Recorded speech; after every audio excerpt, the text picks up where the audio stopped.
went, when I was a young boy, my grandmother lived just outside the old city. And it just happened that I had a brother who died when I was 4 and he was 5, and my mother went into a bad depression, so I spent many of my weekends with my grandmother, and she would every Sunday take me by the hand, and we would walk down the cobbled streets of the old city and go down to a tiny Orthodox church right next to the Church of the Holy Sepulchre. And we would have communion there, and after that we would always go walk through the Church of the Holy Sepulchre. One of the first things that we did is to, right at the entrance, there's this large stone that marks the place where theory has it, that tradition has it, that the body of Christ had been washed before he was buried.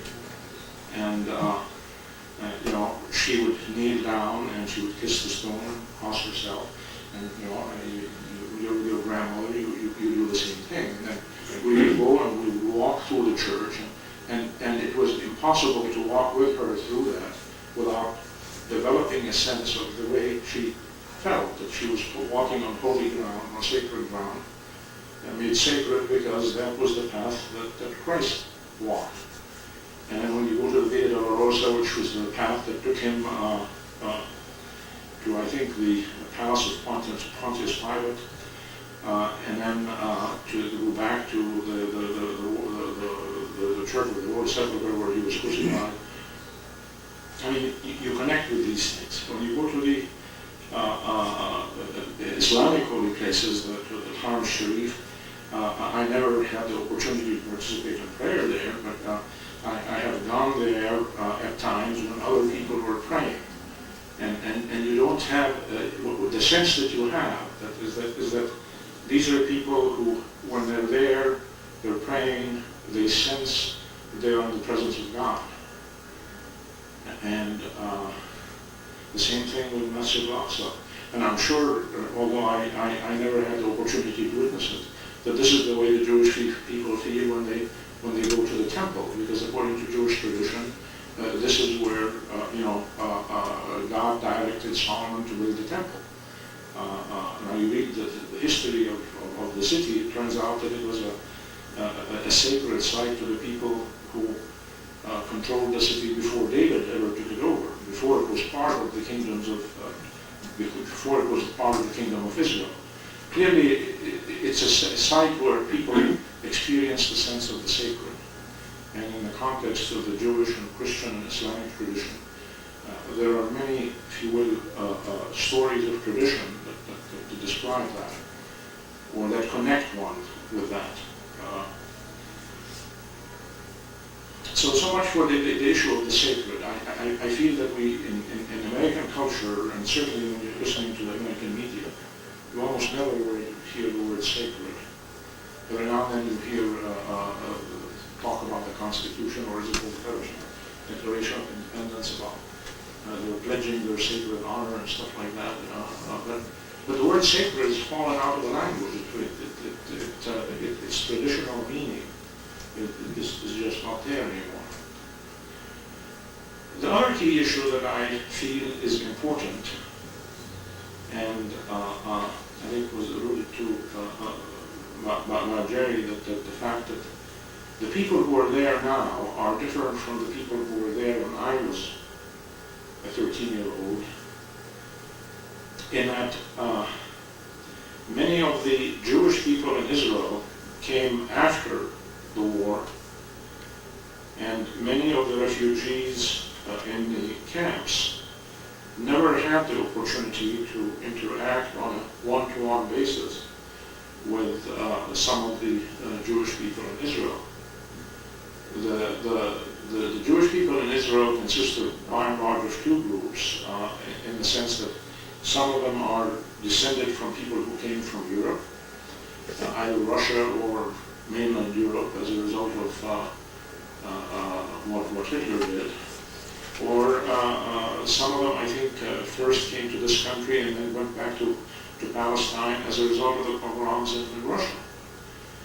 One of the things that I think is forgotten here, and I would recommend to most of you, if you're interested in the subject, a book written by a gentleman by the name of Oscar Hamlin.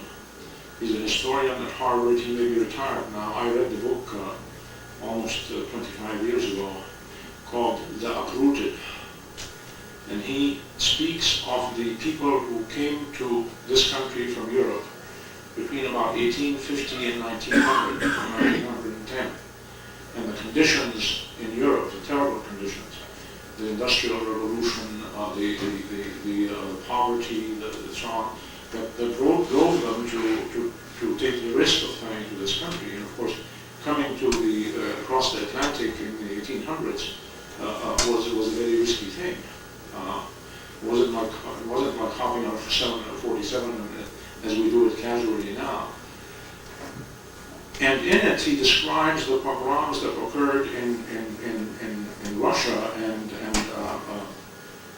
Poland. And forgive me if you're Polish, and you don't need to remind me that Poland was part of Russia at the time. The last time I said this, there was a Polish gentleman in the audience and reminded me that when the pogroms were occurring in Poland, that part of Poland was under control of the Russians. But part of the common tragic history of that part of the world is that somewhere around the turn of the last century, it became okay for czars and sultans and emperors and so on to let out the word, if you want to go after the minorities, the police will not interfere. And that's what was happening in Russia, that they were descending on Jewish villages, pretty much the way we heard in Yugoslavia, the kinds of ethnic cleansing that was taking place. It was very common. And then the Sultan in Turkey decided he was going to do it with the Armenians. He sent out the word, if you go out and slaughter the Armenians, the army will not interfere, And so there's a common history of pain and tragedy. On top of that, the first part of this of the last century, the last century, the 20th century, tens of millions killed in the Second World War. Among them, 6 million Jewish people who were killed simply because they were Jews. I mean, it's the history of the human race was very sorry. Before that, the majority before the Second World War, the majority of the people on Earth were living under colonial rule, which isn't very much about slavery. My experience, the Egyptians, certainly under the British, did not live very well, and many parts of Africa were like that. Mix in a great deal of prejudice, whether it be ethnic or religious. I mean, when I first came to this country, I had absolutely no understanding of color prejudice, because I grew up in Palestine, where my brother was dating the daughter of the Ethiopian consul, who was about as black as you can get, and it was fine because she was Christian. If she had been white and a Muslim, that would have been a terrible thing, for a Christian man to be doing.